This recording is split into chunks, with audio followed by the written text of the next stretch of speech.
তথ্যবহুল, জ্ঞান গর্ভময়। তাহলে এডুকেশনটি কেমন, শিক্ষা কেমন, শিক্ষা কি না, শিক্ষা কি যদি বলেন আলোকিত, যদি বলেন এনলাইটেনিং, এনলাইটেনিং মানে হচ্ছে ইনফরমেটিভ, তথ্যবহুল। কিন্তু আলোকিত যদি বলেন, এনলাইটেনিং মানে আলোকিত বোঝায়, যে এটাও বোঝায়, তবুও সেখানে কিন্তু শিক্ষা কি কয় আলোকিত বাংলা হয়, এবং শিক্ষা কেমন আলোকময়, আলোকিত, এটা হবে। তাহলে এটা হচ্ছে পার্টিসিপল।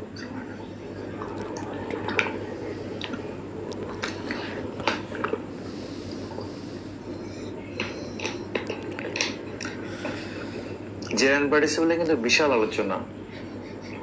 এটা যখন পরীক্ষা দিবেন তখন আপনি আরো অনেক বেশি ক্লিয়ার হবেন। ওই পরীক্ষাগুলো খুব ধৈর্য সহকারে বারবার দেওয়া উচিত। কারণ কেন বলছি, আপনাদের অনেকগুলো সাবজেক্ট পড়তে হয়, আর আমি তো একটা সাবজেক্টই পড়াই। তো একটা সাবজেক্ট পড়লে এটার নলেজটা আপনার কাছে বেশি থাকবে, এটা অনেকটাই স্বাভাবিক।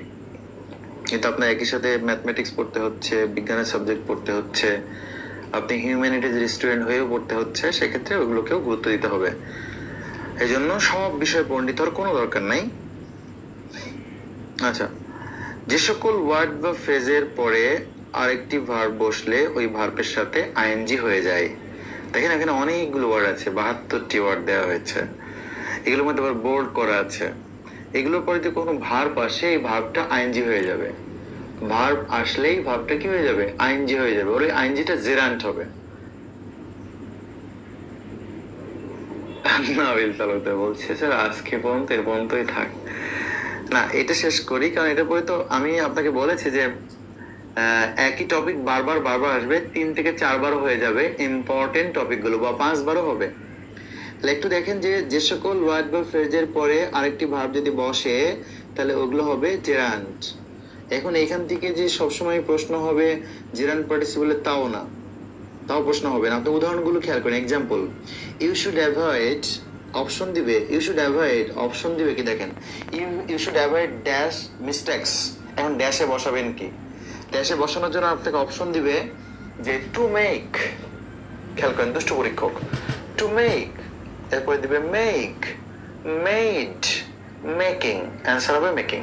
এখানে কিন্তু জেরান্ট পার্টিসিপলের ব্যাপারটা বলছি না, খেয়াল করেন। এরপরে বলেছে যে she can't help to talk, talked, talk, talking, answer হবে টকিং।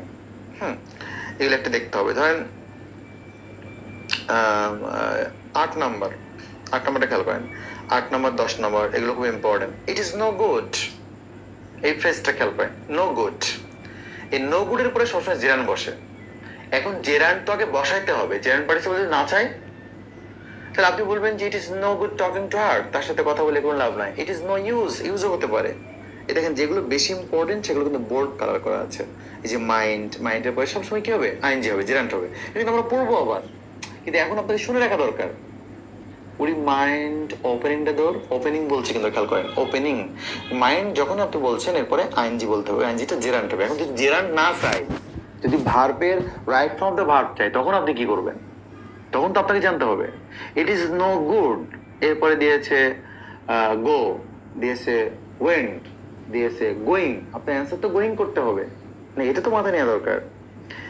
এবার no use, no good, no difficulty, এগুলো পরে জেরান বসবে।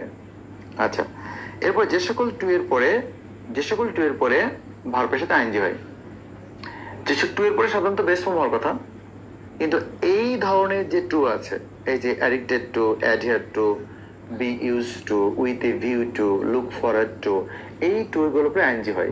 এখন যদি এটা জেরান্ট পার্টিসিপল না চাই, রাইট ফর দ্য ভার্ব চাই, তাহলে আপনি আইএনজি দিবেন। I will look forward to see, seeing, saw, to see, answer হবে সিং, তাই না? Meet, to meet, meeting, met, answer হবে মিটিং। এটাই ছিল আজকের অনেক আলোচনা। দেখেন ছোট্ট, আমি এই জন্য বলি যে আমার শিটগুলো দেখেন, এখন আপনি খেয়াল করেন যে 1 পেজের, 2 পেজের, হাফ পেজের, এরকম টাইপের আপনি শিট পাবেন, কিন্তু আপনার জান যাবে এই শিট কভার করতে। আচ্ছা, ব্ল্যাঙ্ক যেগুলো আসছে চিন্তা করার দরকার নেই, ব্ল্যাঙ্ক ওইখানে আমি দেখেছি। তারপরে ঈদের আগে পরে আমি চেষ্টা করবো একটু ফ্রি টাইমে সবগুলো শীট একসাথে দিয়ে দেওয়া, সাথে সাথে প্রত্যেকটা অধ্যায় ভিত্তিক যেন আপনি পরীক্ষা দিতে পারেন সেরকম স্ট্যান্ডার্ড প্রশ্ন তৈরি করা, যেটা আপনার খুব বেশি কাজে লাগবে, যেটা আপনি অফলাইনে কখনো পাননি, বা অফলাইনে যারা ক্লাস করছেন কোচিংগুলোতে, তো কোচিংগুলোতে ওই ফ্লেভারটা কখনো আপনি পাবেন না, কারণ কোচিং সেন্টারগুলোর প্রশ্ন কখনো স্ট্যান্ডার্ড হয় না, এটা মাথায় রাখবেন।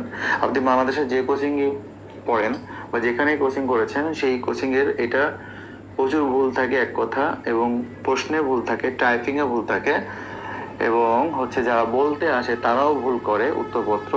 তো এই জন্য সমস্যাগুলো বেশি হয়। আমি বলছি না যে আমি নির্ভুল ভাবে করব, তবে চেষ্টা করব।